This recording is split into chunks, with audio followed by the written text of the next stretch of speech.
Cek saudara.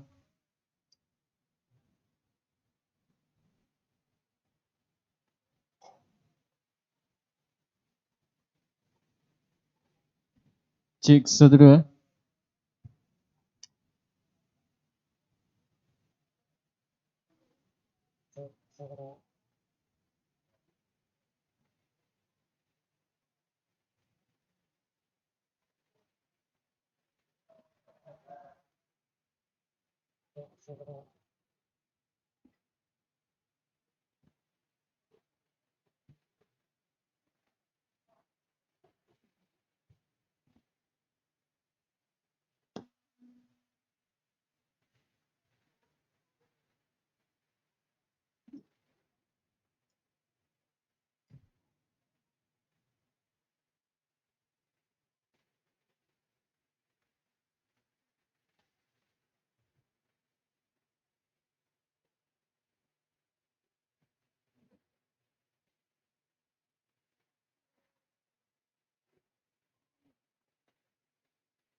Tes.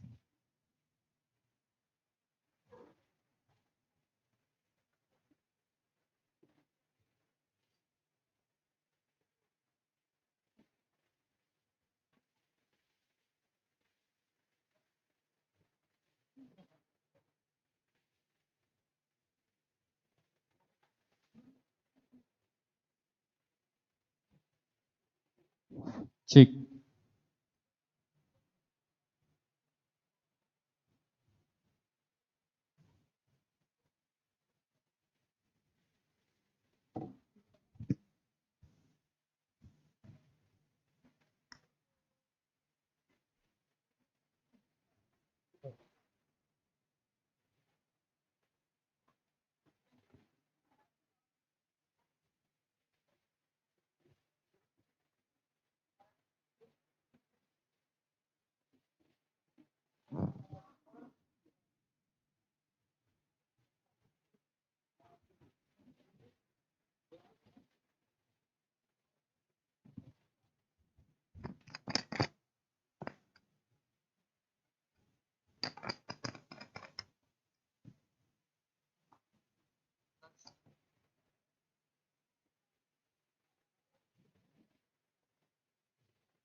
Bismillah.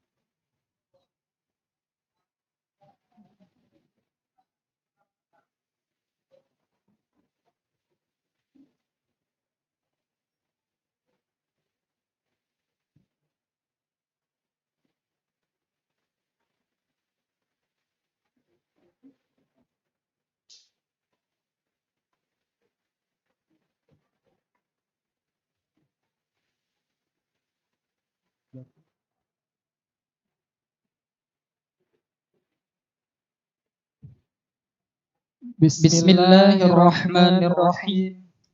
Assalamualaikum warahmatullahi wabarakatuh. Alhamdulillah bini'matihi tatimmus salihat wa bitawfiqihi tatanazzalul khairat wa bifadlihi tahaqqaqul ghayat. Walladzi khalaqal arda was samawat wa arzaqa kulla makhluqatin bijami'il kainat wa arsala rasulahu bil huda bimakarimil akhlaq wa asyrafil 'adat. Asyhadu an la ilaha illallah وأشهد أن محمدا عبده ورسوله لا نبي ولا رسول بعده أما بعد. المكرم الأستاذ فخر الدين نعمان الماجستير مدير العام حفظه الله تعالى،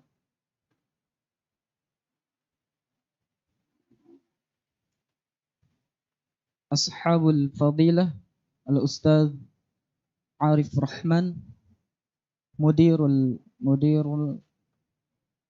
مساعد المدير الثاني في جامعة رياض الصالحين، dan yang kami hormati Ustadz Badri SPDI Hafizahullah Ta'ala selaku Wakil Mudir yang pertama, dan yang kami hormati Ustadz Dr. Abdurrahman Misno MEI, beliau adalah Direktorat di Institut Agama Islam Syahid dan sebagai pemateri utama dalam acara Stadium General pada hari ini.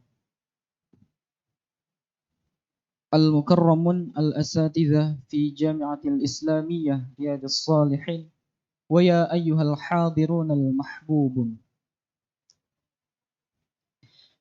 Hadirin yang dirahmati Allah Subhanahu wa taala, izinkan saya selaku MC akan membacakan beberapa susunan acara Stadium General pada hari ini. Al-Barnamijul Awal Al-Iftitah wal Barnamijul Tsani Qiraatul Quran. Dan acara yang ketiga yaitu sambutan, dan acara yang keempat yaitu materi inti, wal Barnamijul Akhir Al-Ikhtitam. Tayyib. Al-Barnamijul Awal Al-Iftitah. Hayya nabda hadzal barnamij biqiraatil basmalah. Bismillahirrahmanirrahim. Asallahu an yusahhila fi umurina. Amin ya rabbal alamin. Nakhtu ila al-barnamij ats-tsani qiraatul Quran. Sayaqra'uhu lana akhuna al-mahbub Wafiqi Reza alaihi falyatafaddal mashkura.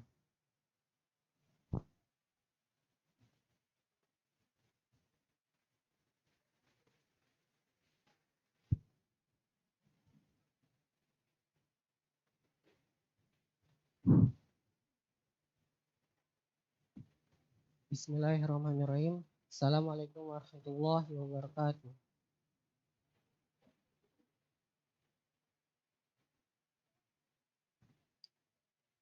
A'udzu billahi minasy syaithanir rajim.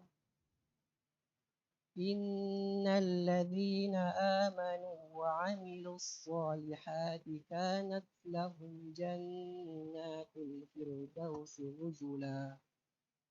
خالدين فيها لا يبغون عنها حولا قل لو كان البحر مدادا لكلمات ربي لنفد البحر قبل أن تنفد كلمات ربي ولو جئنا بمثله مددا قل إنما أنا بشر مثلكم يوحى إلي أنما إلهكم إله واحد فمن كان يرجو لقاء ربه فليعمل عملا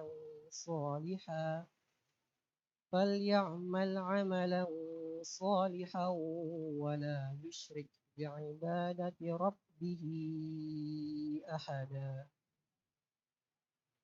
هذا وصلى الله على نبي محمد. Assalamualaikum warahmatullahi wabarakatuh.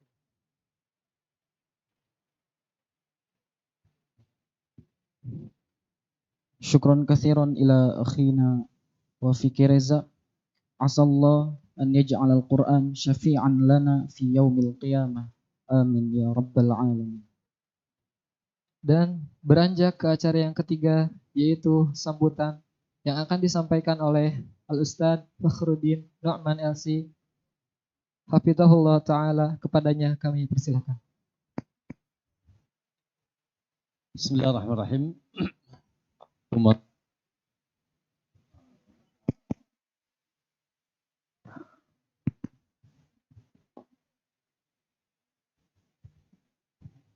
Alhamdulillah, salatu wassalamu ala rasulillah wa ala alihi wa sahabati ajma'in, amma ba'd. Barakallahu fikum, yang kita muliakan dan kita banggakan, kita cintai Ustaz Dr. Abdurrahman Misno. Beliau profesor ya. Kalau di Saudi Ustaz Doktor itu artinya profesor. Ya, kalau di sini Ustaz karena beliau Ustaz Doktor ya sekaligus juga sudah doktor. Kita doakan semoga beliau senantiasa diberkahi Allah SWT dan para dosen ya stair dalam hal ini sekarang masih di I'dadul Lughah. Barakallahu fikum, dan juga para mahasiswa. Masya Allah, ini yang lain kemana ini? Tidak terlihat. Belum datang apa gimana? Atau segini? Oke. Para mahasiswa yang insya Allah ya dimuliakan Allah SWT. Alhamdulillah, tentunya kita pertama bersyukur ya, kita berbahagia di pagi hari ini, tidak luput dari taufik serta pertolongan Allah dan kehendak Allah yang terbaik. Proses pendidikan ya akademi di Pondok Pesantren Riyadhus Shalihin atau di sekolah tinggi dalam hal ini sementara yaitu di persiapan bahasa atau Syu'batul Lughah. Ini adalah semester, walaupun berbeda-beda semester ya.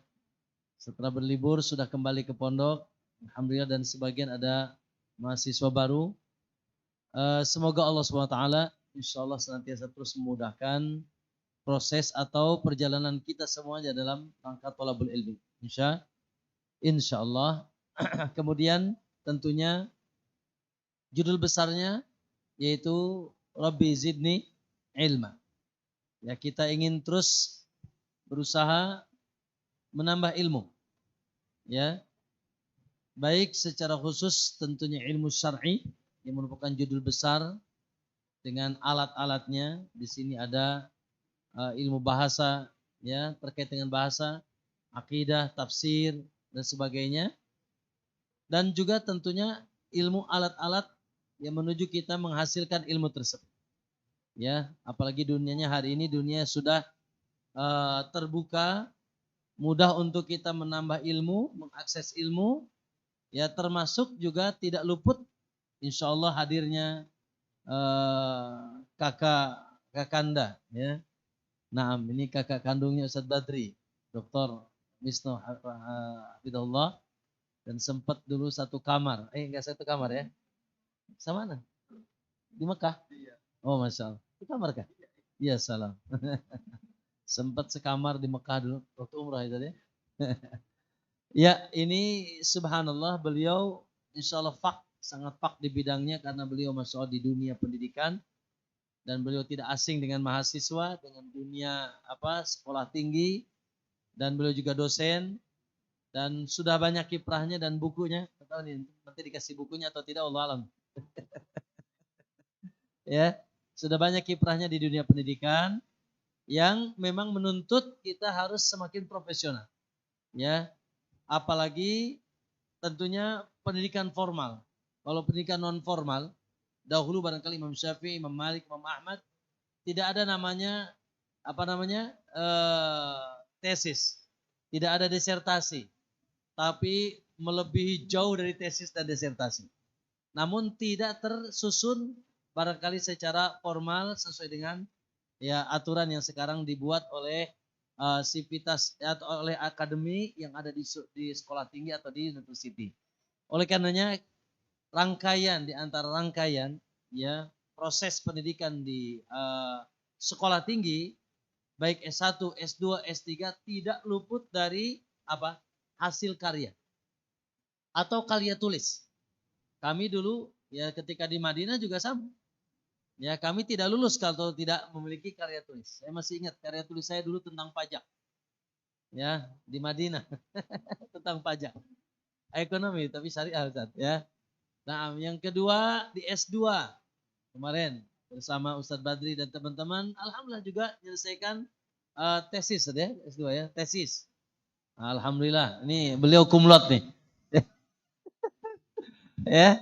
Nah, qadarullah juga mohon doanya. Ya, sekarang masih empas-empis nih. Sedang menjalani proses doktor S3 di PTIQ. Wallahu alam. Ya, semoga saja doakan. Tapi itu sebuah konsekuensi yang harus dijalani, yang harus dihadapi ya untuk kita menggapai puncak keberhasilan di sekolah tinggi apa di jenjang sekolah tinggi tersebut. Baik itu sekolah tinggi S1, S2, S3. Oleh karena itu, ya perlu kita pembekalan dalam bidang ini dan alhamdulillah sudah hadir ya insya Allah pakarnya di bidang itu atau memiliki ahli yang luar biasa.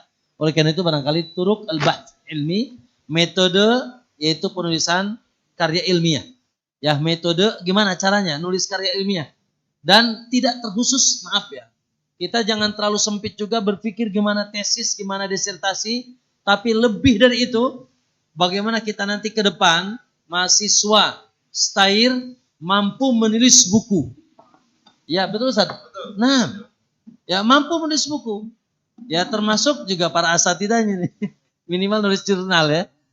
Nah, ya menulis buku para santri Masya Allah. Para mahasiswa, alhamdulillah. Saya mohon maaf ini tahadus bin ni'mah.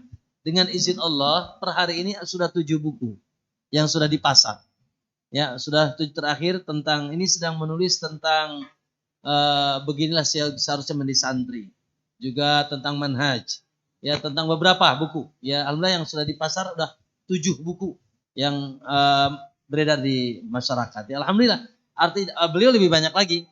Ya, maka kita berharap para mahasiswa ya sekaligus belajar bagaimana metode membuat tesis, disertasi, karya tulis.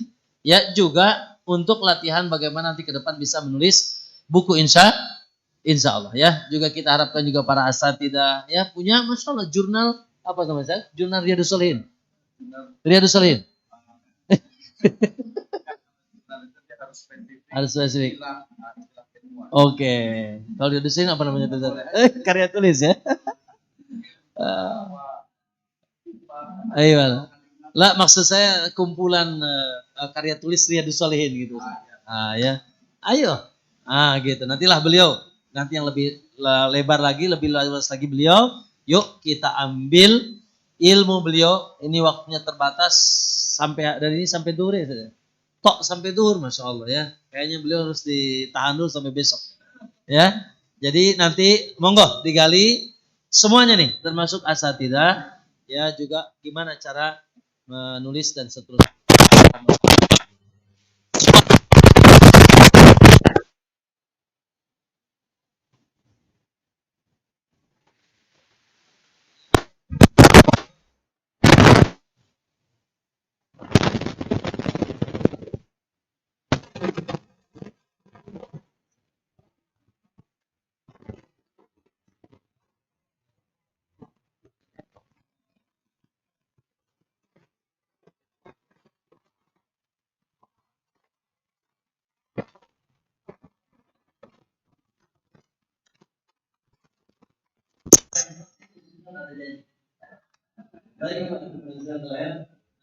Assalamualaikum warahmatullahi wabarakatuh.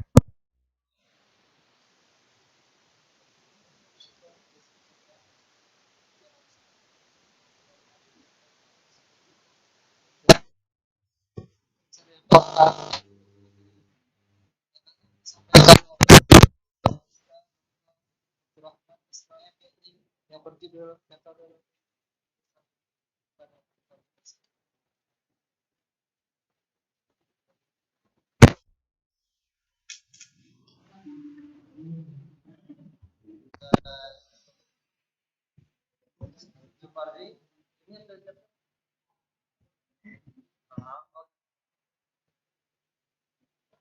Ya, ya. Ini visual.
Izin berdiri saya ya. Bisa deh, nanti next aja.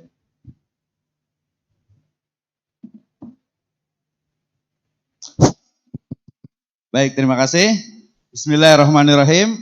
Assalamualaikum warahmatullahi wabarakatuh.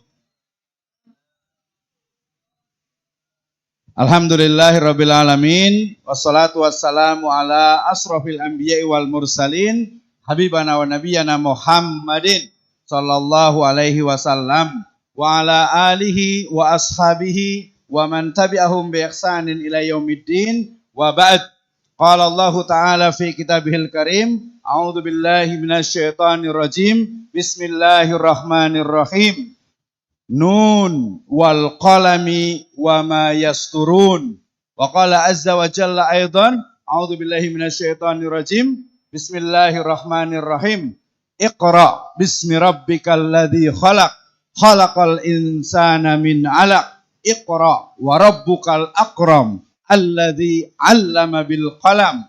'Allamal insana ma lam ya'lam. Amma ba'd, fa inna asdaqal hadiits kitabullah wa khairal huda hudan nabiyyu sallallahu alaihi wasallam. Alhamdulillah, syukur kepada Allah Subhanahu wa taala yang telah memberikan kepada kita kenikmatan iman, kenikmatan Islam dan juga ihsan.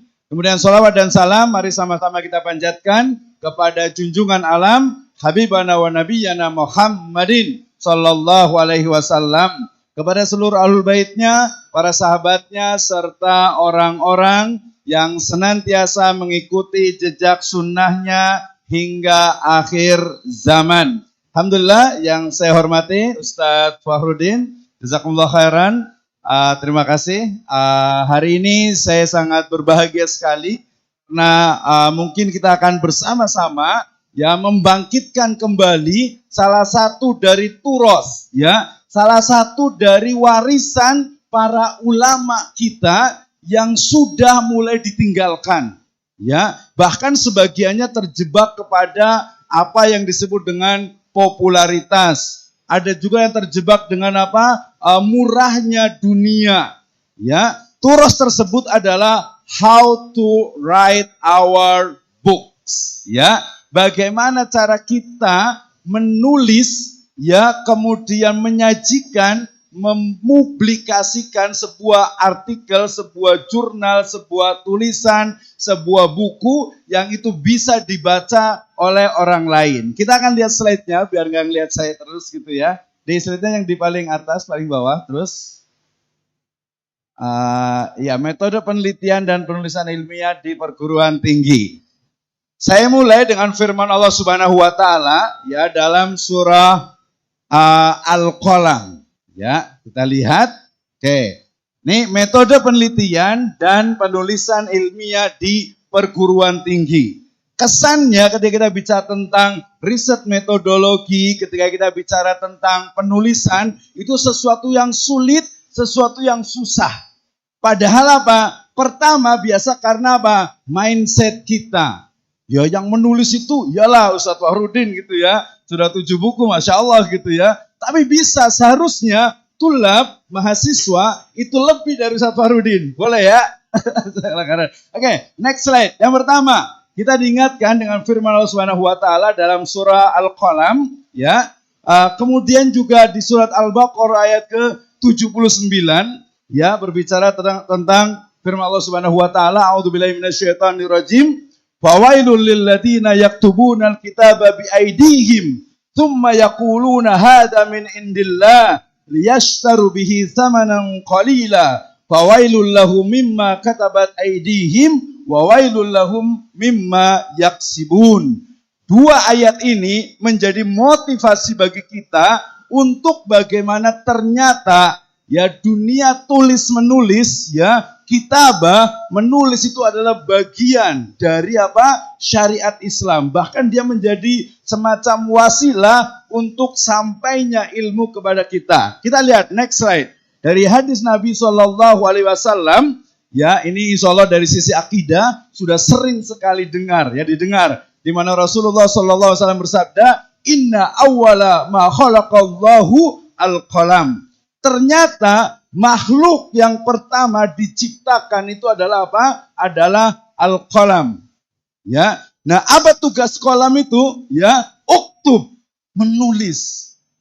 Di sini berarti ada apa? Ada satu peradaban agung, satu peradaban besar, yaitu menulis. Sayangnya ini memang masih kurang. Nanti kita akan lihat website dari pesantren Riyadhus Shalihin, tulisan dari asatidzah termasuk mahasiswa, mahasiswa dan juga santri. Nanti ada pojok dosen atau pojok asatidzah, artikel santri atau mahasiswa, itu akan luar biasa sekali, ya. Kemudian juga kita diingatkan juga dengan firman Allah Subhanahu wa taala dan juga dari hadis Nabi Shallallahu alaihi wasallam yang sudah sangat famous di masyarakat, idza matal insanu in qata anhu amaluhu illa min salasatin. Salah satunya adalah al ilmu yuntafa'u bih. Ya, ilmu yuntafa'u bih itu berarti apa? Dia memang betul-betul ilmu yang bermanfaat. Baik itu kita mengajarkan berarti diamalkan, ataupun dituliskan yang diamalkan. Masya Allah, ya, misal Ustadz Fahrudin nanti ketika bukunya itu menyebar kemana-mana, ya, kemudian dibaca orang dan diamalkan, Ya, sampai ya meninggal dunia itu masih mengalir. Itu pun nanti apa? Disebut dengan apa? Ilmu yuntafa'u bihi. Oke, berikutnya adalah aqwal dari a'immah. Ya, asar dari ulama. Ini saya menemukan itu ada memang menyebutkan dengan hadis Nabi SAW, tapi menyebutkan juga dengan apa? Asar saja dari sahabat. Qayyidul ilma bil kitab. Diri satu asar yang lainnya adalah qayyidul ilma bil kitabah. Ya tadi kalau Imam Syafi'i, ya sahabat dulu ya, sahabat tabi'in, tabi'ut tabi'in itu mereka seolah-olah itu tidak menulis buku, itu salah besar. Ya, kenapa? Karena mereka ya dengan apa peradaban yang ada pada waktu itu sudah mengumpulkan begitu banyak apa hadis, asar, khobar yang kemudian dibukukan. Ya, kita mengenal nanti ada Abu Hurairah, ada Aisyah dan seterusnya adalah mereka itu apa betul-betul apa murid-muridnya yang melanjutkan. Kita juga mengenal Imam Syafi'i ya dengan arisalahnya ternyata apa Imam Syafi'i itu menyebutkan, mengajarkan, kemudian apa tulabnya itu mencatatnya, ya mencatatnya. Nah, ini juga ada perkataan dari Imam Malik juga. Satu riwayat juga dari Imam Syafi'i juga menyebutkan al ilmu soidu wal kitabatu qaidu. Qayyid, ya.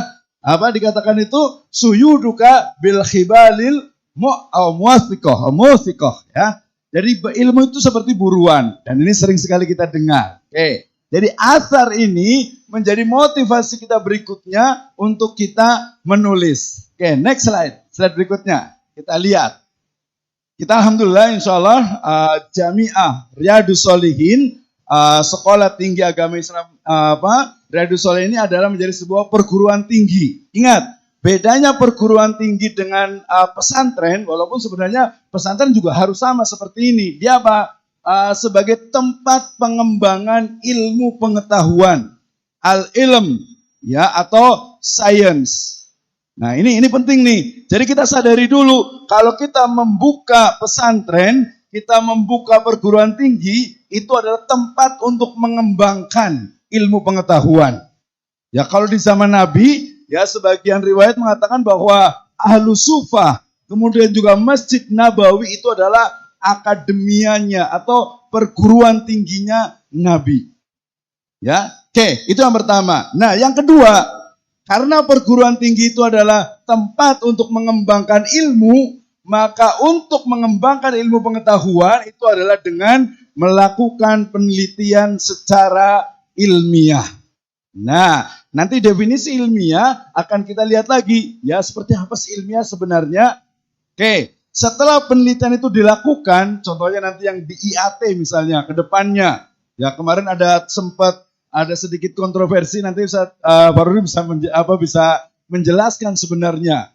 Misalnya nih, cerita kisah tentang Nabi Yusuf, ya dengan Imro'atul Aziz, di dalam Al-Quran itu seperti tidak selesai. Ya, apakah Nabi Yusuf dengan satu riwayat namanya itu adalah Zulaikha itu menikah atau tidak menikah? Jasmarudin, yang betul menikah atau tidak menikah ya? Di ayat Al-Quran, wallahu alam yang saya ketahui, itu tidak ada kata-kata Nabi Yusuf dengan menikah dengan Imro'atul Aziz. Di hadis pun, wah nanti cari ke ahli hadisnya nih, yang utamanya nih, itu ada atau tidak? Nah, lepas dari situ berarti harus ada riset.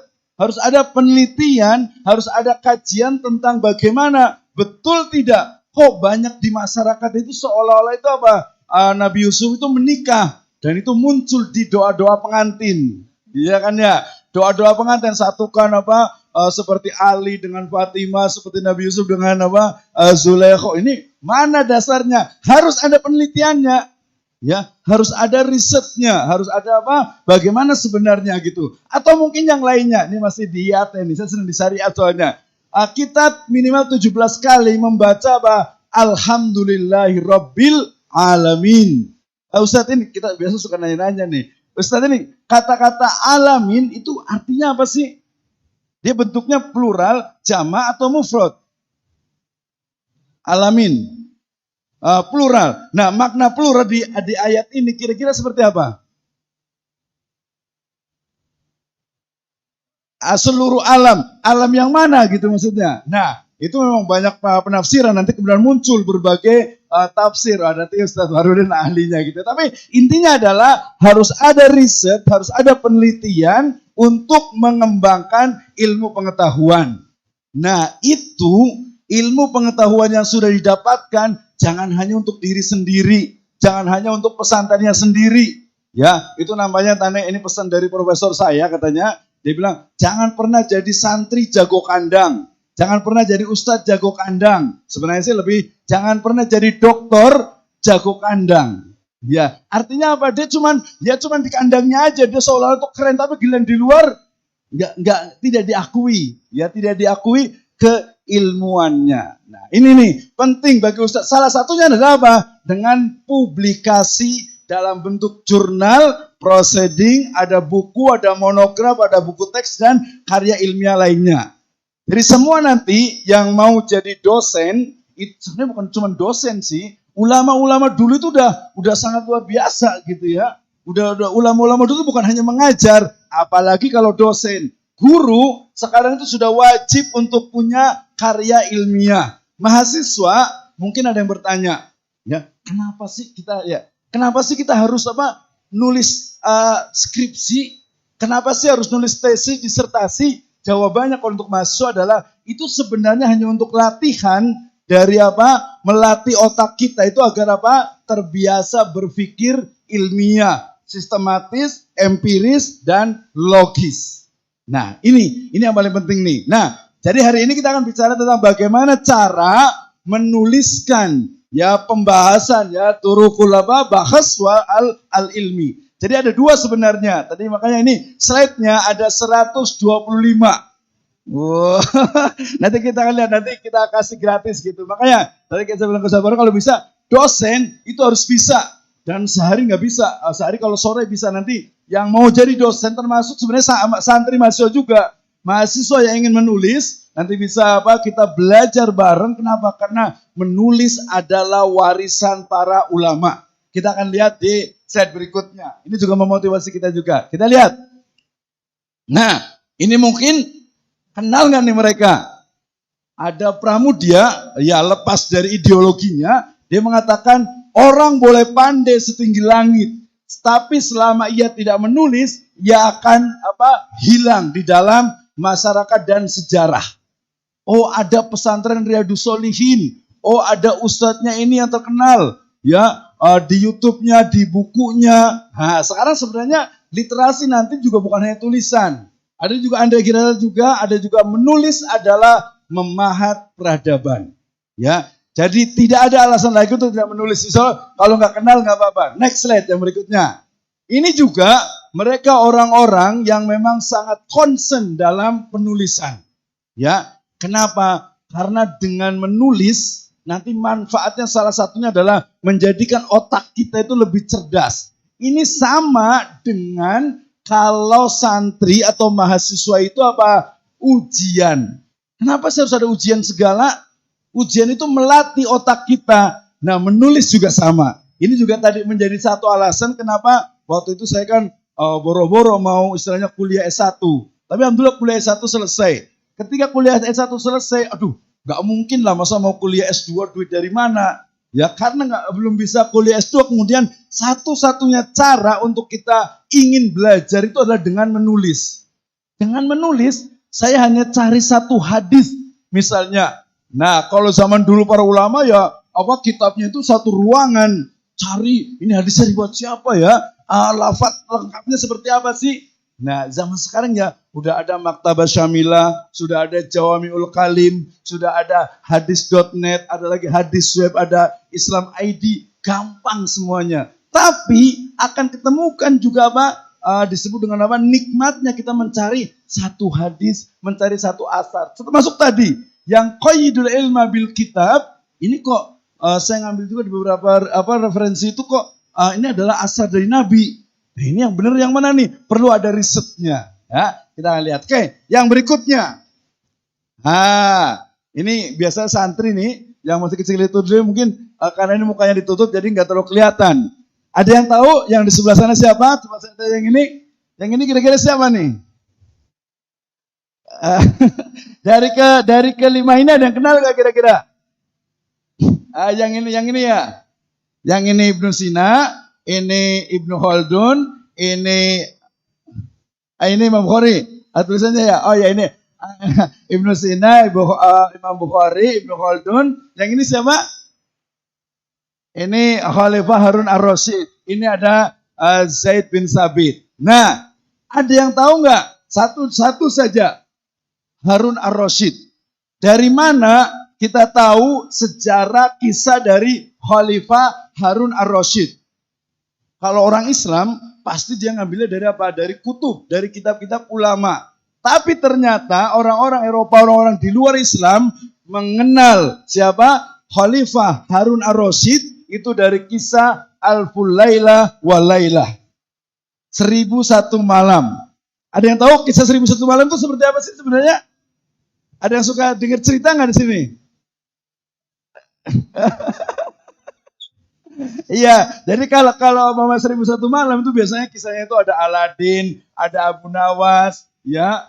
Tapi nggak tahu cerita aslinya itu seperti apa sebenarnya. Gitu ya, ada Sinbad juga karena dia itu adalah cerita berbingkai.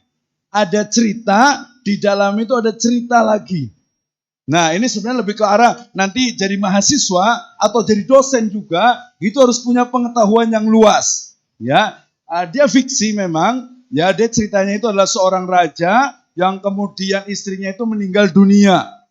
Karena istrinya meninggal dunia, kemudian raja ini ya patah hati. Akhirnya ketika dia mau menikah, istrinya itu paginya itu dibunuh. Menikah lagi, dibunuh lagi, menikah, dibunuh lagi, sampai akhirnya ketemu dengan seorang perempuan, seorang akhwat yang cerdas, namanya Sahrazad. Nah, Sahrazad ini ketika menikah di malam pertama itu, dia cerita tentang Sinbad, tentang Alibaba, tentang Abu Nawas, tentang Aladin. 1 hari nggak selesai, 2 hari nggak selesai, 3 hari nggak selesai, sampai 1001 malam. Oh, ini berarti perempuannya cerdas, jadi pengetahuan itu luas. Nah, akhirnya kemudian tidak dibunuh jadi permaisurinya. Nah, ada yang suka baca di sini. Ada satu lagi kisah dalam peradaban itu ada namanya Khalilah wa Dimnah. Pernah dengar nggak nih? Ya, Khalilah wa Dimnah itu sebenarnya cerita tentang 2 ekor serigala. Tapi di dalamnya itu ada cerita lagi, cerita lagi, cerita lagi. Wah, itu nanti dari itu namanya cerita berbingkai. Nah, ya.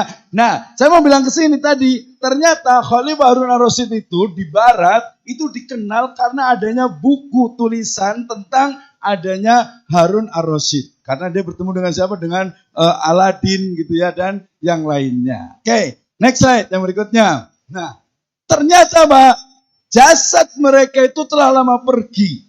Tapi mahakarya mereka itu masih ada hingga kini. Kita masih bisa membaca Sahihul Bukhari, kita bisa baca Sahih Muslim, kita bisa baca Majmu' Fatawa. Semuanya mereka sudah meninggal. Tapi mahakarya mereka itu ada. Nah, berarti apa? Ya dengan tulisan ini kita lihat slide berikutnya. Nah, jadi gitu ya. Aina mauqifukum? Di mana posisi kita nih? Sebagai dosen, sebagai mahasiswa, sebagai santri. Kita lihat. Ketika ada banyak gambarnya ini. Next. Nah, ketika rahmat Allah Subhanahu wa taala itu berlimpah. Alhamdulillah, gedungnya bagus, ya. Ada saungnya, ada tempat duduknya, ada masjidnya, ada makanannya, semuanya bagus. Next slide. Nah, ada juga ketika kesehatan itu begitu berharga. Tiba-tiba kemarin corona, ya banyak yang kena. Apa yang kita bisa lakukan nih? Sudah diam saja atau membuat satu makna? Slide berikutnya. Nah, corona melanda juga apa nih? Alhamdulillah saya di masa corona ini sudah bisa menulis 3 buku. Yang pertama tentang COVID-19, yang kedua tentang 12 purnama di bawah bayang-bayang corona gitu. Jadi refleksi kita aja. Ya gitu ya. Jadi ini menarik gitu. Jadi kalau tanya, di laptop saya ini sekarang ada 230 buku. Nah, targetnya 300 buku minimal. Jadi umur usia 60 kali berapa? 60 kali 3. Berarti berapa tuh? Ya, atau 60 kali 5 sih sebenarnya, 300. Jadi target 300 buku. Gampang, gak ada yang susah. Semua ditulis. Makanya tadi Ibnu Qayyim al-Jauziyah menulis hal-hal yang cuman sepele, hal-hal kecil, tapi itu yang dibutuhkan oleh masyarakat. Ya, kita lihat apalagi kalau lihat apa isu-isu terbaru sekarang itu sangat luar biasa sekali, gitu ya. Nanti boleh lihat di blog saya majelispenulis.blogspot.com. Nah, saya pakai Blogspot udah 10 tahun. Kenapa? Karena kalau Blogspot itu enak nggak dihapus. Kalau kita bayar kadang lupa terhapus. Nanti boleh lihat terbaru. Yang terbaru itu baru kemarin saya buat pas naik bis. Nah, nanti boleh lihat. Oke, slide. Ada kelihatan kan? Ini juga, ketika gadget nih, terutama yang bukan santri nih, matanya sampai hitam begitu gitu ya, saking ini sama gadget. Orang luar nih yang main games, yang ternyata banyak banget nih. Santri juga sama. Kalau di sini aja gitu di pesantren, giliran di luar ganas banget gitu ya. Nah ini juga terjadi. Oke, slide berikutnya. Nah ini juga kemarin gitu ya, gimana rasanya belajar secara online gitu ya, itu bisa dituangkan. Berikutnya lagi. Akhlak pelajar juga yang sudah mulai hilang. Berikutnya. Ini juga tentang isu-isu apa di tengah masyarakat gitu ya. Isu-isu yang ada di dunia internasional di Indonesia itu banyak sekali. Nah, di sini kalau ada mahasiswa ataupun dosen yang ingin nulis, ayolah saya ajarin bagaimana cara menulis. Ya, nanti kita lihat cara menulis resepnya kita ada. Oke, berikutnya. Ini juga tentu saja ketika agama itu di tulisan-tulisan saya di blog saya itu banyak sekali tentang penistaan terhadap agama, artinya apa? Membantah. Kalau bukan kita siapa lagi? Gitu ya. Kalau kita diam saja, tulisan yang terbaru saya itu tentang ya Allah itu Allahku maha perkasa, Allah Subhanahu wa taala itu maha perkasa, maha kuat. Dan kita membela Allah Subhanahu wa taala bukan karena Allah lemah, bukan karena Allah itu membutuhkan pembelaan kita, gitu kan ya. Itu isunya. Kita harus ngomong gitu. Kalau nggak diam, mau siapa lagi? Mau orang liberal lagi. Kita lihat di sini juga yang mau membantahnya. Ini gambar saya nih. Oke, lanjut. Aja berikutnya. Ini juga yang paling penting nanti. Idza matal insan, kita tidak tahu ya kapan itu meninggal. Nah, kalau kita meninggal ternyata dalam fisabilillah atau dalam perjuangan itu mungkin luar biasa. Tapi kalau meninggal itu di atas tempat tidur gitu ya, apa yang kita wariskan? Tulisan ya, mungkin ilmu itu sudah habis. Ya santri udah lulus ya diamalkan mungkin, tapi kalau dalam buku nanti dosen itu pokoknya tidak ada kata-kata, nanti saya menyebutnya dengan fardu menulis. Nah, gitu ya. Karena dosen itu pertama dari mulai jurnal, yang kedua itu harus ada buku monograf, ada buku diktat, ada buku pedoman, sampai kepada membimbing mahasiswa dalam tesisnya atau skripsinya. Kita lihat berikutnya. Nah, apa yang kita bisa lakukan melihat fenomena di masyarakat kita yang sakit sekarang ini? Ya, apa yang kita bisa lakukan? Nah, kita nyebut dengan apa? Islamic writer. Kita lihat berikutnya. Be a Islamic writer. Menjadi penulis yang Islami. Jangan tadi menulis karena pengen terkenal, karena pengen dapat uang, karena pengen biar gagah-gagahan. Tidak seperti itu. Kita lihat seperti apa. Islamic writing adalah menorehkan kalam ilahi dengan tinta imani dalam bingkai syariat suci. Jadi tulisan itu akan dimintai pertanggungjawaban pasti. Ya, apalagi yang suka status gitu ya. Alhamdulillah kalau yang generasi yang ini kan udah nggak ada Facebook, alhamdulillah ya. Yang asalnya juga nggak ada, tapi status di WA minimal orang baca la ilaha illallah gitu, atau asyhadu alla ilaha illallah wa asyhadu anna muhammadar rasulullah, dapat pahala tuh, gitu ya. Nah ini jadi harus dibingkai dengan syariat. Oke, berikutnya. Nah ini penting. Kalau masih belum paham ya, kenapa? Why we should write? Kenapa kita harus menulis? Kita lihat yang pertama. Ini nanti rangkumannya. Menulis itu adalah bagian dari ibadah sehingga harus didasari dengan keimanan. Kita sudah sering sekali dengar ayatnya di Adariyat 56. Ya, tujuan kita adalah beribadah dan menulis adalah bagian dari ibadah. Yang kedua, ingat, tulisan itu akan dimintai pertanggungjawaban. Sehingga kalau tulisan kita baik, maka akan dapat balasan yang baik. Kalau itu buruk, maka kita akan dapat balasan yang buruk juga. Dan menulis adalah sarana dakwah amar ma'ruf nahi mungkar. Nanti bisa lihat di surat Al-Maidah ayat ke-110. Kuntum khaira ummatin ukhrijat linnas ta'muruna bil ma'ruf wa tanhauna 'anil munkar wa tu'minuna billah. Berikutnya. Nah, kalau menulis itu ternyata bagian dari ibadah, maka dalam menulis harus didasarkan kepada nilai-nilai Islam untuk meninggikan panji-panji Islam. Ya, untuk membuktikan bahwasanya apa? Islam itu bukan agama fundamentalis, bukan agama teroris, ya, bukan juga agama yang mengajarkan kepada kekerasan. Tidak seperti itu. Kita yang harus ngomong. Kalau kita mau ngomong bisa pakai speaker, bisa pakai YouTube dan lain sebagainya, atau dengan tulisan. Oke, berikutnya. Oke, saya menyebutnya dengan I name it with. Kita lihat menulisnya dengan istilah tadi apa? Pertama adalah next slide, fardu menulis. Nah, ini kenapa fardu menulis? Dari firman Allah Subhanahu wa taala, ada di slide-nya kelihatan? Nah, fardu menulis itu artinya adalah apa? Menulis adalah bagian dari ibadah.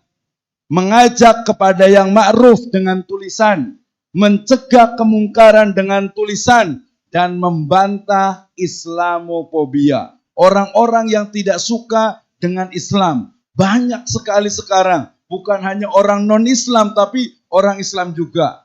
Ya, jadi kalau kita mau peduli dengan ya agama, dengan Muslim, dengan bangsa dan negara, ya kita bantah mereka. Wajadilhum billati hiya ahsan.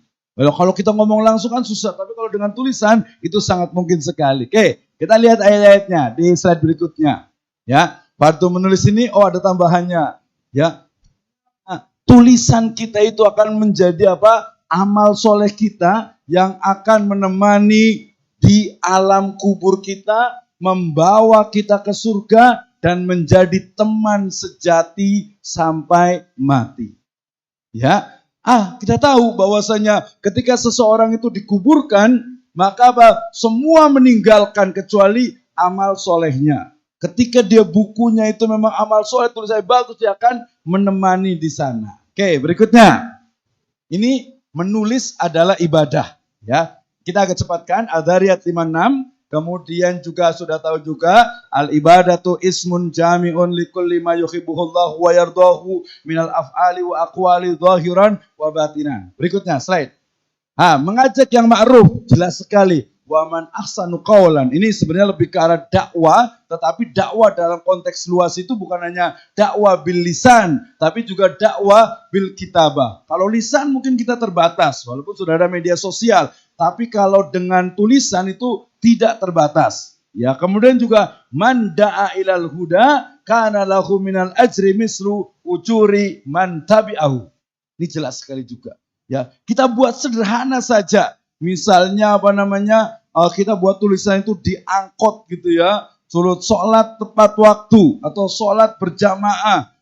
Mungkin buat yang akhwat pakai hijab dan seterusnya, itu adalah apa? Mengajak kepada yang ma'ruf. Kalau tidak ada orang yang mengajak yang ma'ruf, ya bagaimana? Ya, akan hancur tentu saja. Ya, oke, berikutnya. Ini mengajak yang ma'ruf, lawannya adalah mencegah kemungkaran di ayat Ali Imran 110. Kemudian juga kita yang sudah sering dengar, ya walaupun di akhirnya yang prakteknya itu agak sedikit sulit, yaitu man ra'a minkum mungkaran falyughayyiru biyadihi. Ya, dengan tangan, mengatakan dengan kekuasaan. Ya juga kalau nulis dengan tangan berarti pakai tangan juga. Fa illam yastati wa bilisanihi fa illam yastati wa biqalbihi wa dzalika ad'aful iman. Jadi kalau kita ada orang yang menistakan, membenci, ya tidak memfitnah Islam, kita diam saja, atau mungkin di hatinya saya tapi tidak tergerak untuk ngomong, untuk cerita, untuk membantah, berarti kita memang betul-betul ad'aful iman. Ya, sampai kapan kita terus lemah dalam keimanan. Berikutnya, Membantah Islamophobia tadi sudah jelas sekali di surat Al-Anfal ayat ke-60, wa'idul lahum mastata'tum min quwwati wa min ribatil khayli turhibuna bihi aduwallahi wa aduwakum. Ini konteksnya adalah persiapan untuk jihad. Ya, tapi jihad dalam konteks sekarang tentu saja ada jihad yang betul-betul memang jihad berperang, ada juga yang memang kita itu memperjuangkan dari agama Islam ini. Ya, Al-Anfal ayat ke-60, apa yang kita siapkan? Berarti kalau mahasiswa belajar di sini berarti menyiapkan diri untuk apa? Dalam tanda petik itu berperang, ya, berperang melawan kezaliman dan lain sebagainya. Oke, berikutnya. Membawa ke surga jelas sekali. Ya, ini berbicara tentang keutamaan fadilah dari thalabul ilm. Berikutnya lagi. Ini juga tadi sudah, ya, teman sejati hingga mati. Tulisan kita menjadi amal soleh kita yang akan menemani kita ya di alam kubur sana dan di akhirat sana menjadi amal soleh. Yang berikutnya. Nah, ini intisari dari Islamic writing. Kita lihat yang pertama, meluruskan niat. Ini paling penting tadi. Ya, jadi harus apa? Lillahi ta'ala. Ngapain nulis itu pengen terkenal, pengen diakui, pengen dapat uang dan lain sebagainya, itu mungkin ketiga, keempat, kelima. Tapi yang pertama adalah harus apa? Lillahi ta'ala. Ya, jelas sekali di surat Al-Bayyinah ayat ke-5. Berikutnya adalah apa? Ini yang paling penting. Menikmati proses penulisan. Ini biasanya nanti kalau mahasiswa menulis skripsi, menulis tesis atau menulis disertasi, kalau dia itu tidak bisa menikmati proses, maksudnya apa? Menikmati proses itu adalah saya menulis skripsi, ini adalah ibadah. Saya menulis tesis, ini adalah ibadah. Saya menulis disertasi, ini adalah ibadah. Kalau ibadah, ya nggak ada bosannya. Ya kan? Nah, oke. Yang berikutnya juga fokus kepada tujuan. Ilallahi azza wa jalla.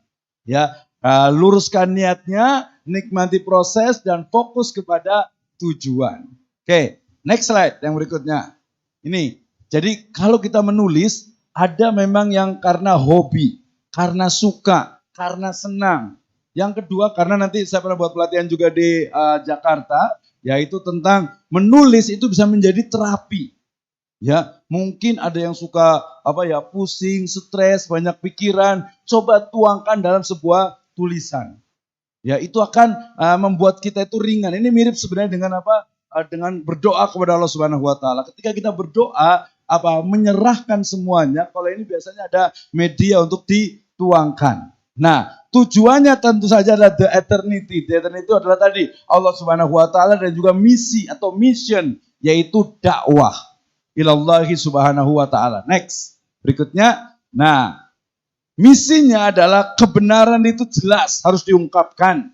Kezaliman itu harus dimusnahkan. Kemudian keadilan harus ditegakkan, ilmu pengetahuan harus dikembangkan, dan kemaslahatan untuk agama, bangsa, dan negara itu harus diimplementasikan. Itu dakwah kita. Ya, berikutnya. Tadi kalau zalim, kezalimannya jelas ya bahwasanya inna syirka la zulmun azim. Ya, kesyirikan itu adalah kezaliman nyata. Nah, sekarang kita ada masuk tadi motivasi yang mudah-mudahan sudah termotivasi untuk kita nulis, nggak ada alasan lagi untuk kita tidak menulis. Terus gimana nih? Udah semangat tapi caranya menulisnya itu bagaimana? Kita lihat ya bagaimana cara kita menulis, baik itu buku, artikel populer dan ilmiah dan sebagainya. Kita lihat next slide-nya. Oh, ini untuk dosen nih, biar tahu dulu ya. Dalam dosen itu ada buku teks, ada buku ajar, dan juga diktat. Nanti diktat itu adalah buku wajib untuk dosen.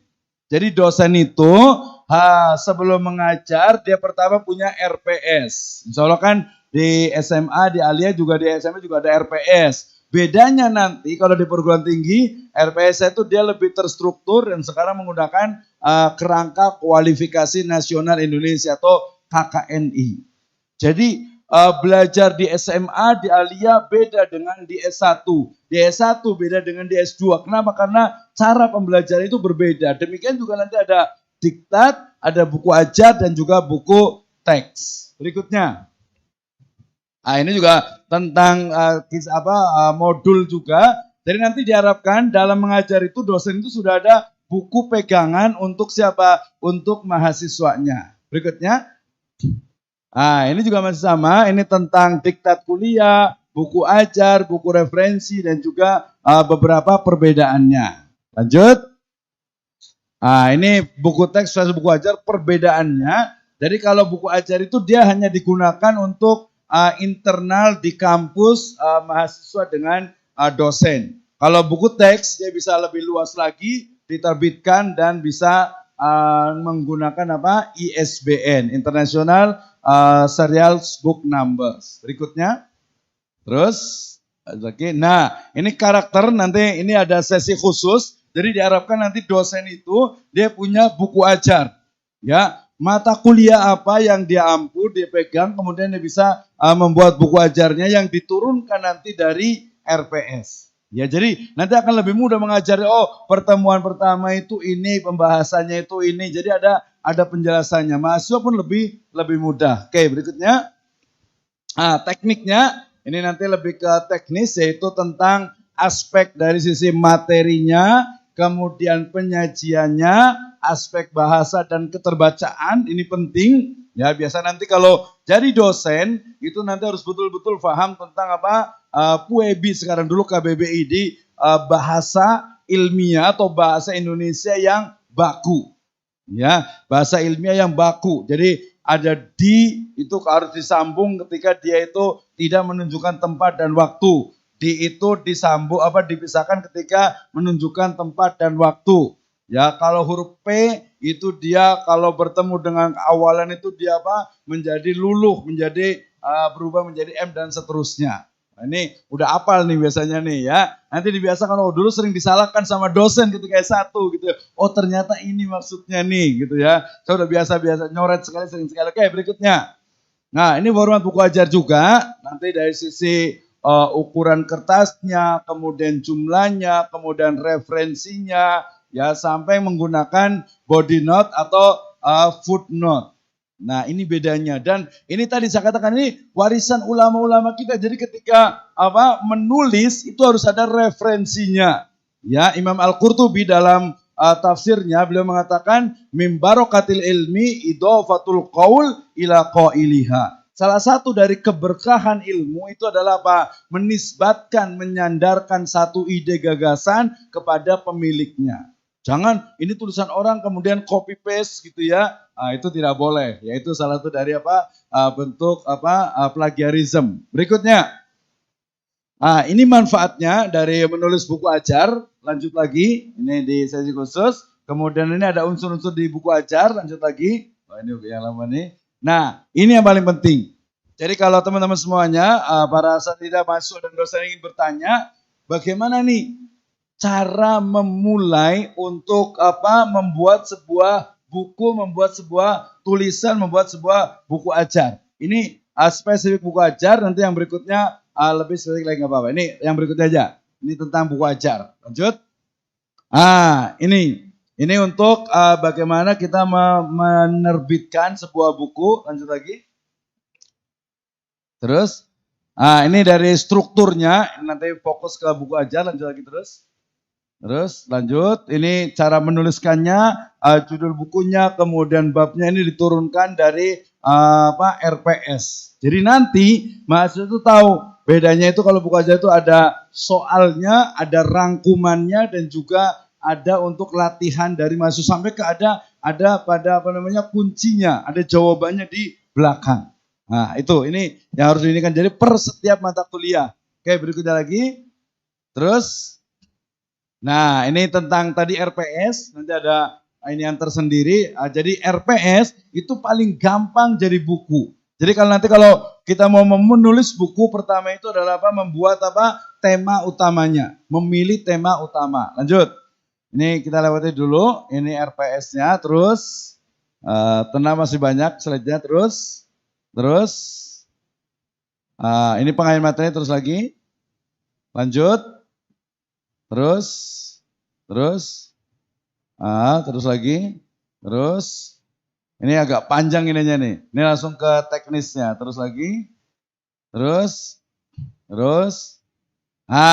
Ini yang terakhir yaitu metode menulis ya semudah menggaris. Namanya tulis. Jadi kalau mau nanya, kalau ada yang bertanya bagaimana cara belajar menulis, bagaimana cara menulis, ya tulis. Ya, tulis dan tulis. Walaupun salah, gampang. Sekarang itu sudah tinggal delete, tinggal kita perbaiki, nanti ada revisi. Nah, nanti harus ada latihannya nih. Kita lihat bagaimana sih cara kita memulai sebuah tulisan. Slide berikutnya. Ini. Tulis itu adalah singkatan dari pertama, tetapkan temanya.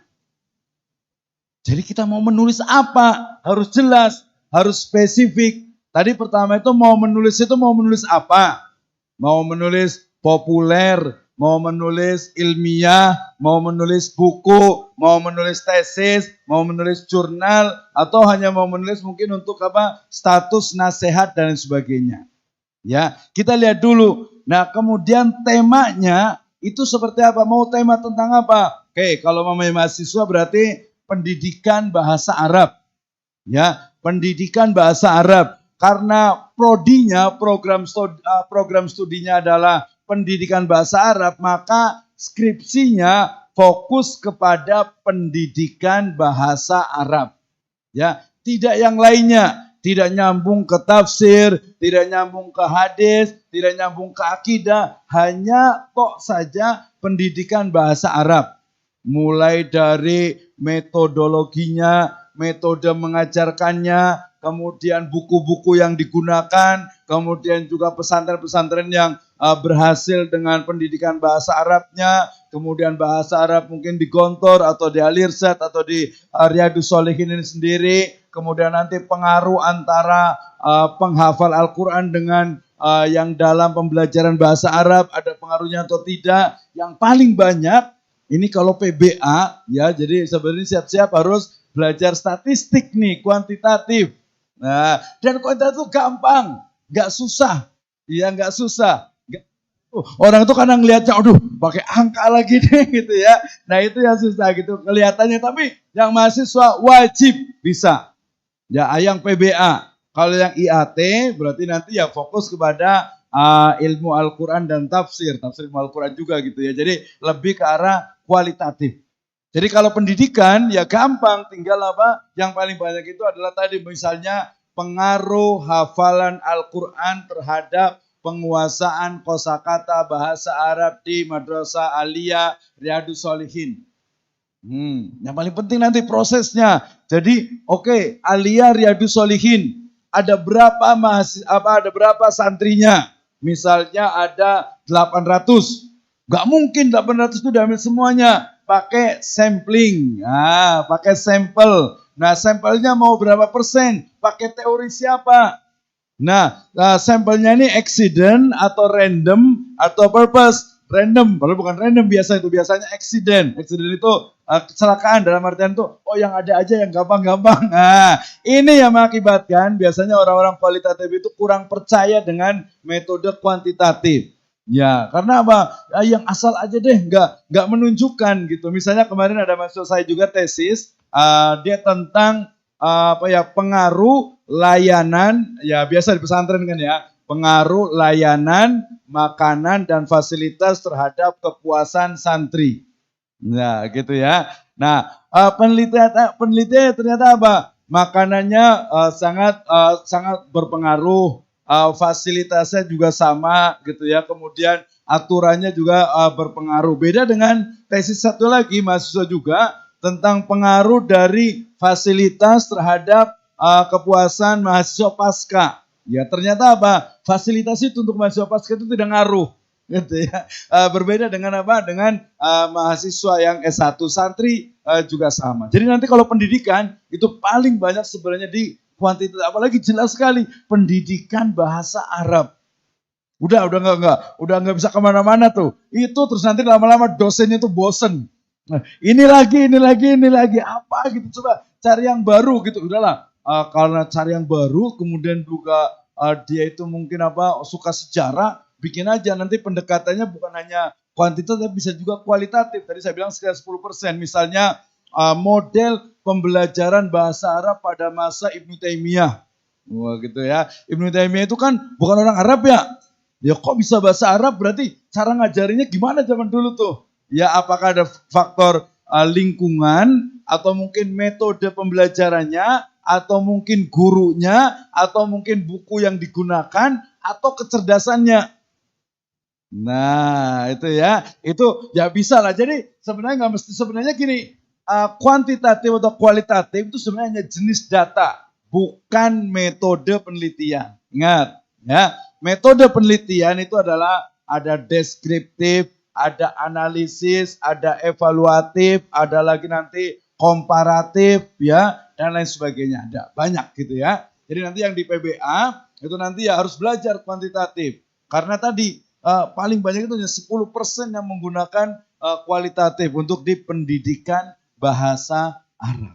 Ya, tapi nanti biar keren gitu ya penelitiannya zaman sekarang itu ya jangan cuma di Pandeglang, Banten, Jawa Barat, umpamanya wah saya pengen penelitian umpamanya di Thailand umpamanya. Wah, keren itu kan ya. Jadi pendidikan bahasa Arab di Thailand gitu kan ya. Ternyata kemarin kan ada mahasiswa saya itu, mahasiswa S1, nanti kerjasama gampang. Mereka itu KKN, nanti yang mahasiswa itu wajib KKN. Ada KKN, ada KKL. Ya kuliah kerja nyata atau kuliah kerja lapangan, ada kuliah kerja mahasiswa sama aja lah. Pokoknya itu dihitung sampai berapa, lebih kurang itu paling kalau di sana itu 40 hari atau sekitar 3 SKS.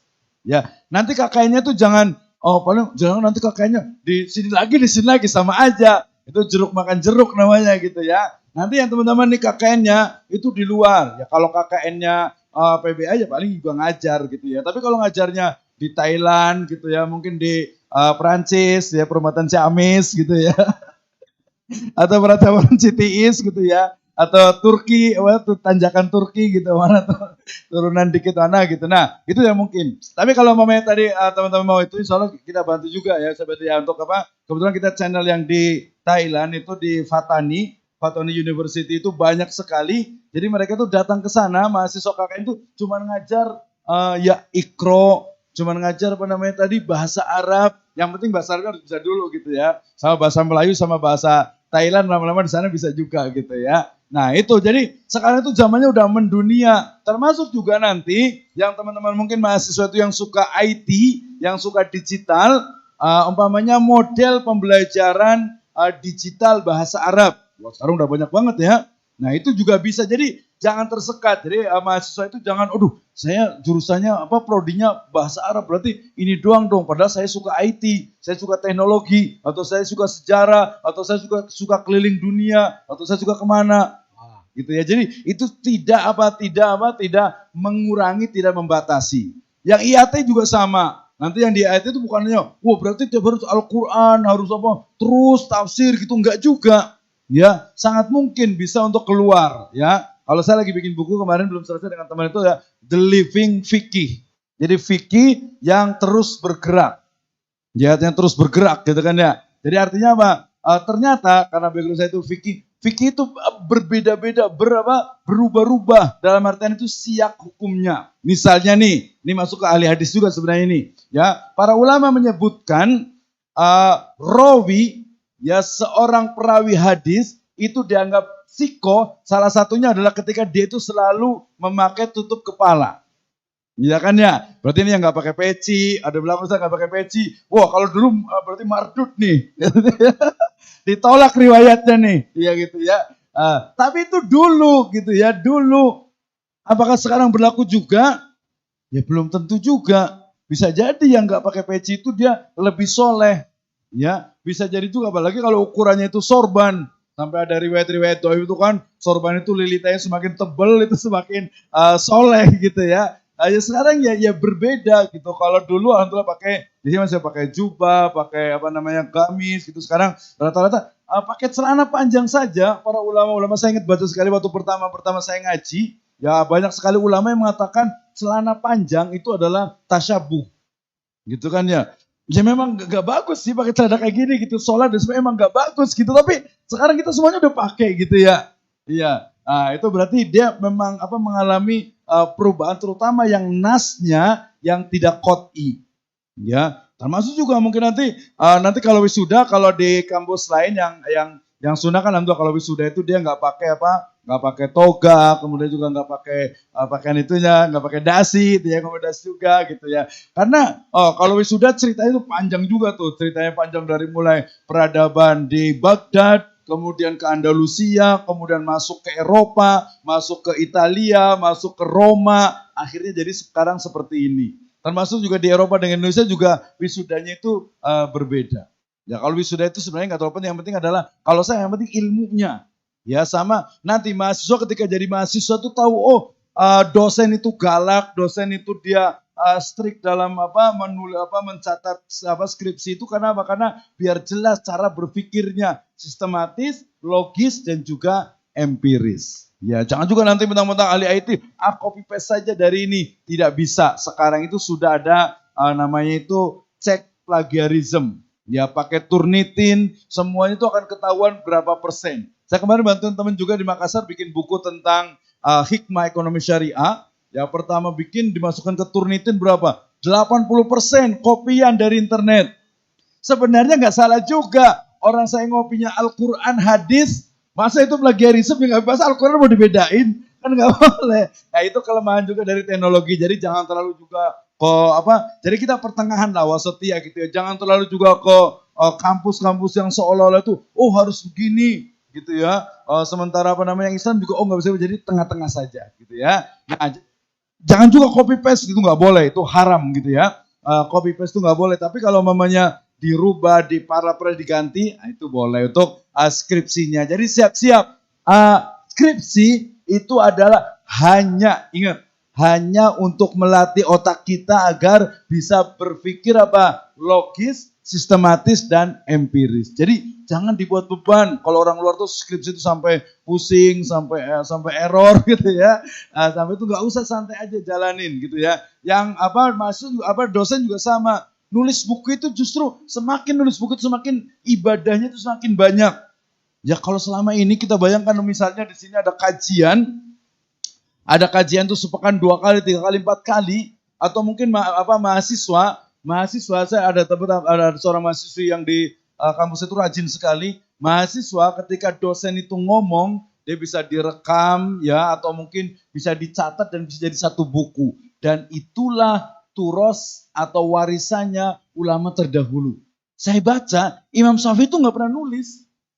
Dia tidak menulis, dalam arti tidak menyusun bukunya. Tapi Ar-Risalah sendiri dituliskan, kemudian dijadikan surat-suratnya dikumpulkan. Kemudian yang paling banyak itu adalah Ibnu Taimiyah tidak menulis, orang sampai pulpen sama kertasnya itu disita gitu kan ya. Murid-muridnya yang menulis.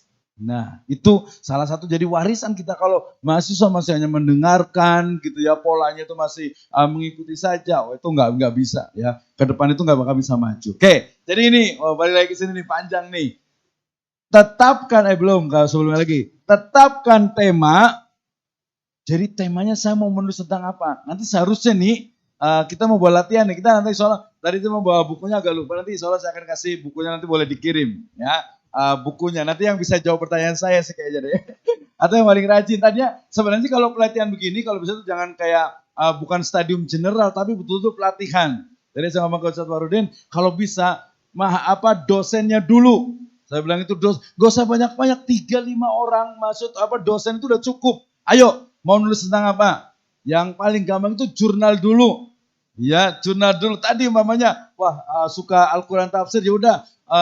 Gampang aja judulnya, analisis tadi pernikahan Nabi Yusuf dengan Zulaikha. Ya, di Al-Quran, di tafsir, di hadis, ini yang benar yang mana nih? Ya, apalagi kemarin yang dulu kontroversi yang terbaru. Tadi yang alamin itu, kalau gimana tadi yang Rabbil Alamin itu ya, jadi semesta atau seluruh alam. Terjemah biasa seluruh alam. Seluruh alam berarti alam itu bukan satu. Nah, nanti kalau mufasir klasik, mufasir salaf itu selalu menerjemahkannya alamin itu adalah alam rahim, alam ruh, alam arwah, alam rahim, alam dunia, alam kubur sampai alam akhirat. Ya, tapi ada tafsir ilmi agak nyeleneh. Mereka apa coba? alamnya itu adalah apa? Alam yang memang atas kekuasaan Allah Subhanahu wa taala bisa saja menciptakan alam-alam lain selain yang ada di manusia.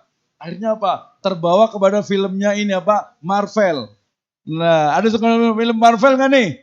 Ada berapa alam sih di Marvel itu? Nggak tahu, saya juga nggak tahu, saya juga nggak pernah gitu. Jadi, imajinasi mereka itu ternyata alam ini tuh ya bukan cuma alamnya manusia sekarang ini.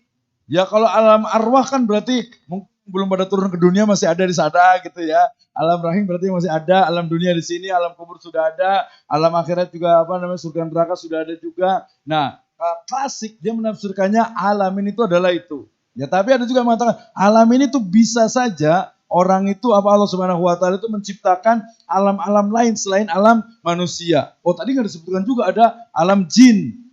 Ya, alam jin atau mungkin alam apa ya? Kalau korin gimana kalau korin itu? Kalau korin sama dengan jin nggak sih?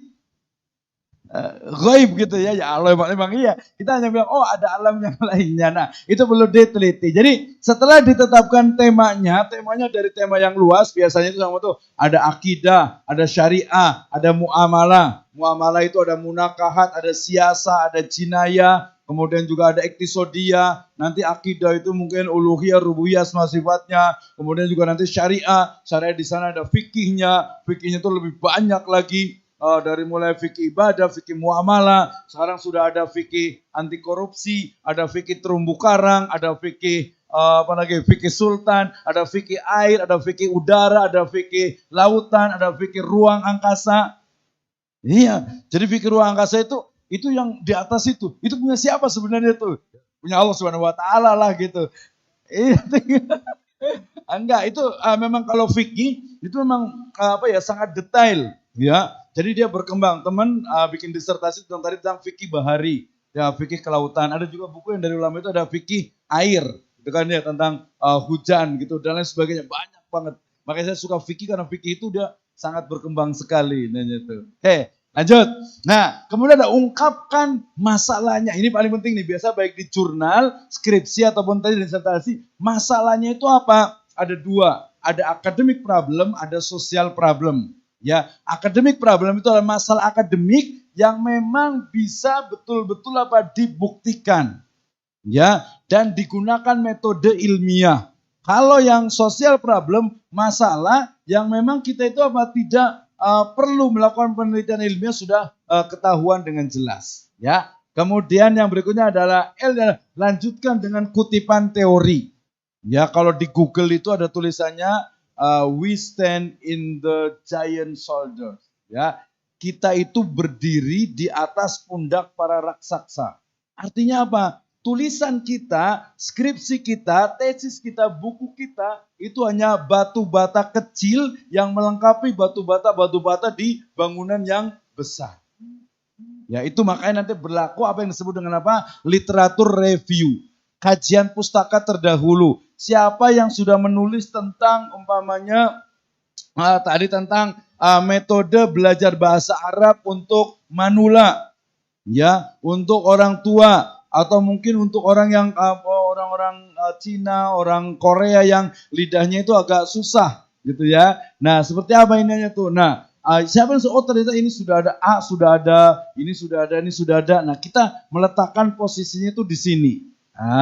Gitu. Jadi kita itu agar berbeda dengan penelitian sebelumnya, baik beda tempatnya, waktunya, lokasinya ataupun metode yang digunakan. Oke, kemudian ada induksi atau deduksi. Ini biasanya dalam pola penulisan apakah umum ke khusus atau khusus ke umum. Nanti kalau dalam usul fikih itu ada thoriqohnya mutakalimin dengan thoriqohnya Ahnaf. Ya, nanti gabungannya menjadi thoriqatul jam'i. Ya, jadi metode penggabungan antara Ahnaf dengan mutakalimin. Nah, kalau Ahnaf dia cenderung kepada apa? Induksi. Kalau mutakalimin dia deduksi.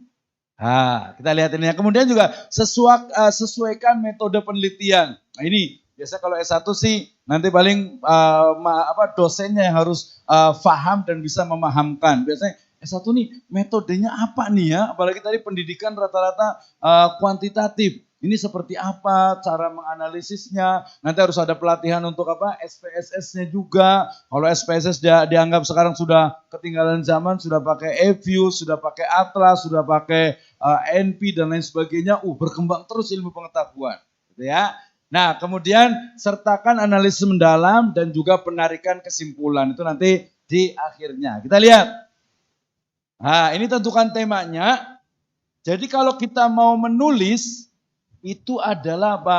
Tulis tema yang kita suka. Ya jangan walaupun ada dua sebenarnya. Ada karena kita suka, ya ada karena dekat dengan kita. Wah, yang paling dekat berarti Riyadhus Shalihin. Udah di situ aja lah gitu ya. Nah, tapi kurang ini. Ada juga yang menantang tadi. Ya, wah saya punya duit, saya punya waktu, saya punya semangat, saya buat penelitiannya, saya buat temanya itu yang menantang.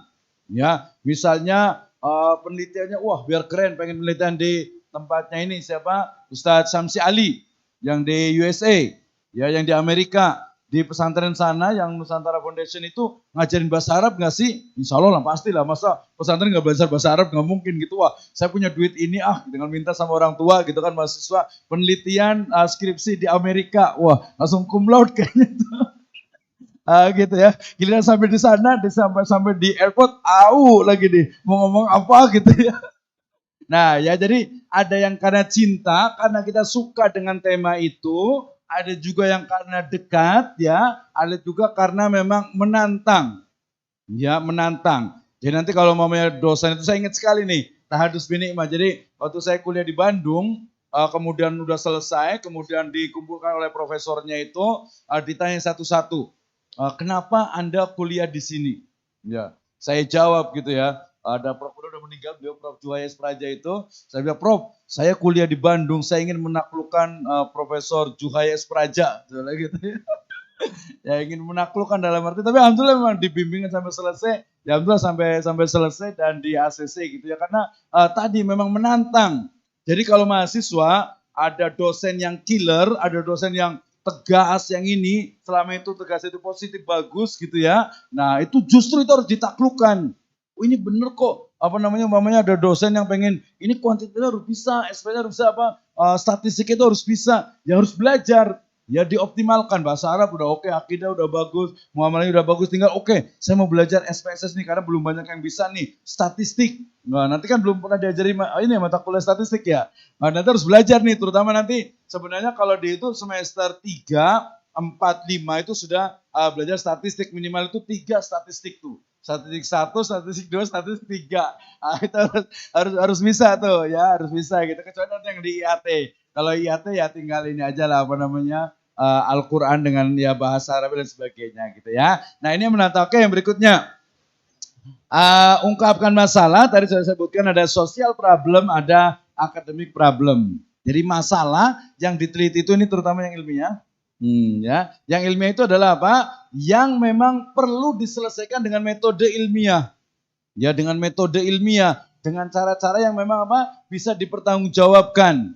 Ya, kalau mamanya kita ingin tahu masalah sosial problem ya, vaksin, corona, mungkin isu-isu terbaru gitu ya. Itu sosial problem yang ya udahlah, gampang udah percaya semuanya ini. Tapi kalau mau ke academic problem, bener nggak nih? Ya, umpamanya konten dari vaksinnya atau mungkin COVID-nya atau mungkin juga model pembelajaran sebagainya itu pakai academic problem. Ya, kemudian berikutnya lagi ini ada lengkapi dengan teori. Ini yang paling penting nih terutama untuk dosen. Ya, untuk dosen nanti terutama nanti yang di S2 dengan S3 jadi penggunaan teori ilmu pengetahuan. Ya, kita umpamanya Imam Al-Ghazali itu seolah-olah itu tasawuf. Ya, padahal kita baca lagi di Ihya Ulumuddin, ternyata teori-teori tentang ekonomi itu cukup banyak. Ya, saya baca kemarin itu ternyata Imam Al-Ghazali dulu pernah saya dengar di pengajian juga, lebih utama mana? Orang kaya bersyukur atau orang miskin yang sabar?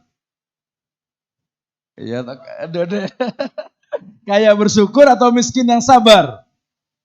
Kaya bersyukur. Nah, ini lagi-lagi adalah juga pilihan dan juga itu teori namanya. Ya, teori. kalau Al-Ghazali dia menyebutkan memang itu kaya bersyukur, tapi banyak ulama lainnya menyebutkan miskin yang bersabar karena dia hisabnya itu lebih sedikit. Kecuali miskinnya terpaksa gitu ya. Ya oke. Ini teori, ini biasa bisa ditemukan nanti kalau nulis jurnal dan nanti masuk S1 itu udah wajib ya. Selain nulis skripsi juga nulis jurnal. Ya nanti mulai dari sekarang buatkan jurnal. Tadi nama jurnal, tadi saya sebutkan itu yang double sedikit itu, nama jurnal itu sebenarnya tidak boleh nama perguruan tinggi dan juga nama lembaga. Nama jurnal itu adalah nama dari istilah khusus spesifik yang digunakan pada rumpun ilmu itu. Ya misalnya karena PBA berarti mungkin jurnal misalnya al-jumlah, al-kalimat atau lughah. Kalau Al-Arabiyah banyak, di itu udah banyak banget tuh. Atau mungkin boleh kalau agak sedikit Riyadus Shalihin jurnal review atau apalah gitu ya. Jadi kalau bisa ngajarin Riyadus Shalihinnya itu karena nanti ada akreditasinya juga. Nah di sini kira-kira nanti harus disiapkan dosen yang dalam tanda petik itu gila jurnal. Nah bahasanya salah sih sebenarnya. Jadi dosen gila jurnal itu memang dosen yang dia itu memang suka dengan jurnal. Ya, jadi dari mulai dia bikin IT-nya, nanti tadi yang operator itu selain prediktif juga ada operator untuk jurnal. Jadi nanti ada riyadussolihinjurnal.com atau .ac.id. Itu sekarang udah wajib. S1 sudah wajib jurnal. Ya, dosen itu juga jurnal itu setiap semester. Ya, kemudian juga nanti S2 juga sudah lebih wajib lagi. Kalau S1 bisa nasional atau lokal. Kalau S2 itu nasional, kalau S3 itu harus internasional. Ya, jadi ya tadi kalau saya bilang kuliah S2, S3 itu harus berdarah-darah gitu karena satu mata kuliah itu jurnal internasional. Ya, jurnal internasional itu kalau mamanya kita mau bayar itu 10 juta tuh minimal. 10 juta tuh ke yang resminya, yang kesananya, ke pengelolanya, bukan ke yang bantuinnya.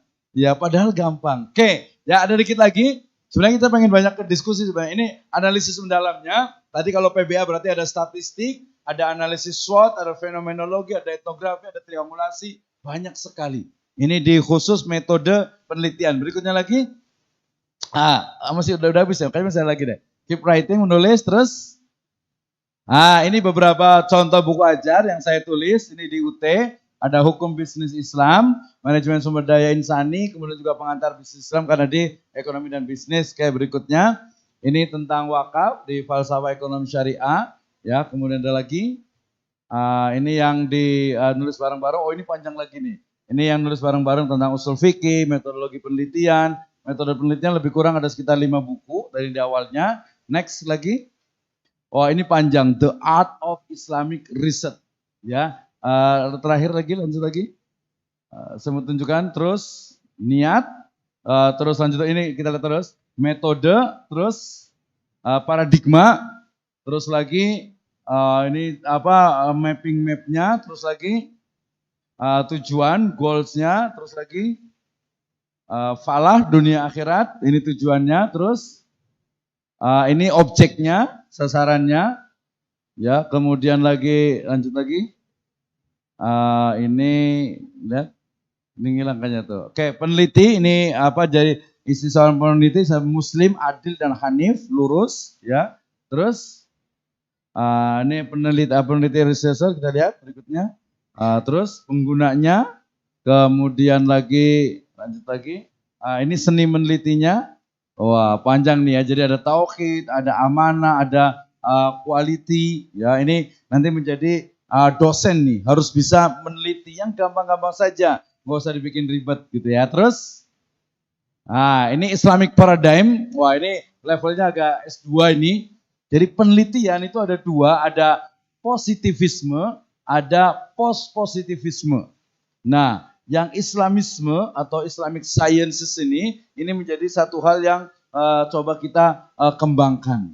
Ya, kalau yang statistik dia pasti pakainya itu positivisme, paradigma. Jadi dia yaudah yang ada saja gitu tanpa melihat faktor-faktor yang lainnya. Nah, nanti bisa ketemu tuh yang menggunakan statistik itu kuantitatif itu dia positivisme. Kalau post positivisme dia lebih detail lagi, lebih mendalam karena terkait dengan data-data yang kualitatif. Terus, ini metode-metodologi, lanjut lagi.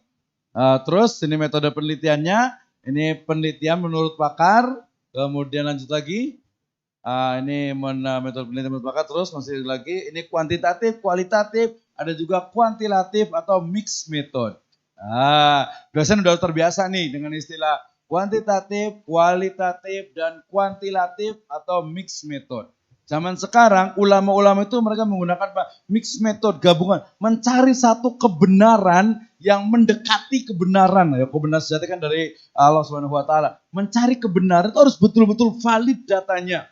Jangan sampai tadi nyari samplingnya asal gitu ya, membuat pertanyaannya, instrumen-instrumennya itu tidak valid gitu ya. Nanti apalagi di Al-Qur'an yang hanya ini saja, tidak. Jadi harus terbiasa dengan ini. Oke, berikutnya. Ini kualitatif panjang terus biar nanti bisa ada filenya ini terus lanjut. Penelitian kualitatif ini yang kualitatif ini lebih banyak Islamic paradigm. Ini yang saya gunakan di Islamic Studies ya di syariah. Lanjut lagi.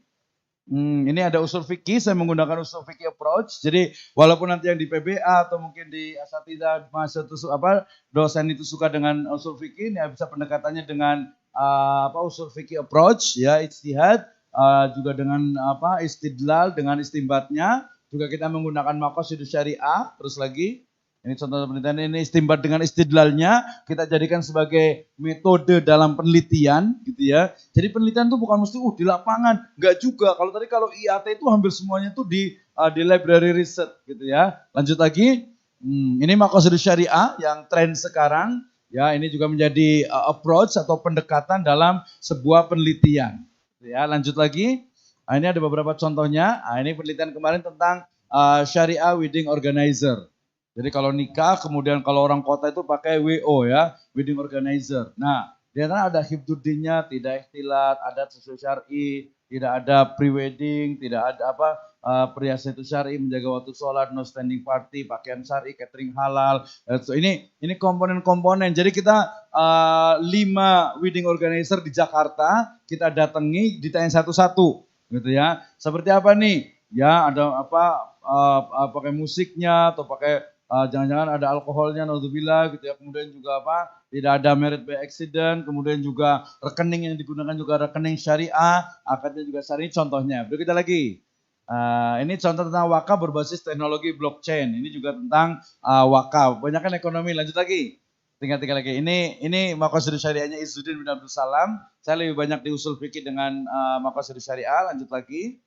Ini contohnya digital money dalam perspektif maqasidus syariah Izzuddin bin Abdul Salam. Jadi lihat dari sisi digital money. Terus ini langkah-langkah penelitiannya.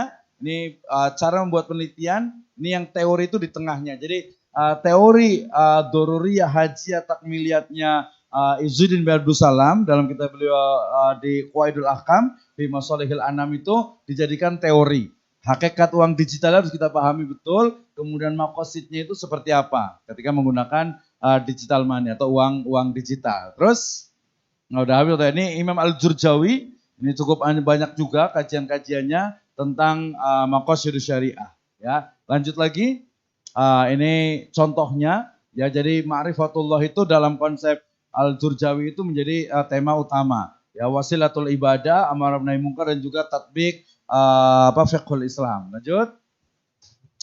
Manajemen pengelolaan keuangan keluarga ini berbasis maqasid syariahnya Imam Al-Jurjawi. Ini juga jadi satu model penelitian, tapi kebanyakan rata-rata di syariah, di ekonomi dengan di bisnis. Lanjut lagi.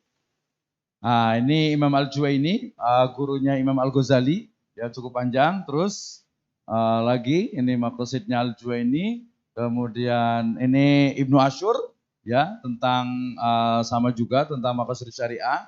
Oke, masih banyak lagi kayaknya. Nanti saya cobanya. Lanjut coba ngebut semuanya sampai selesai nih kayaknya ini. Oke. Lanjut ini Ibnu Ashur. Ya ini metode-metode cara membuat penelitiannya. Ya kemudian lagi. Ini Abu Zahra yang terbaru dari Mesir.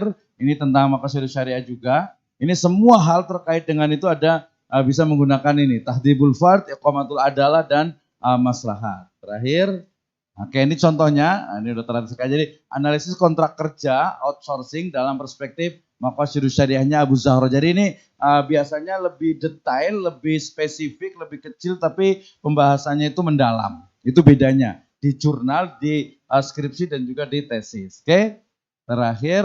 Oke, terima kasih.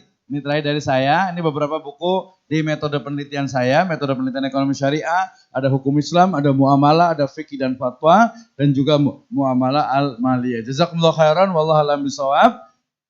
Itu saya, demikian. Terima kasih. Kita bisa masuk ke tanya jawab dan diskusi.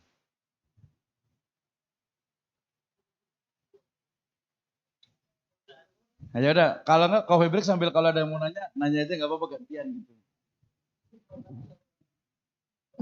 Ya, boleh. Ya, boleh, silakan. Silakan, betul. Oke, silakan waktunya istirahat sebentar, nanti dilanjut kembali sesi tanya jawab. Silakan.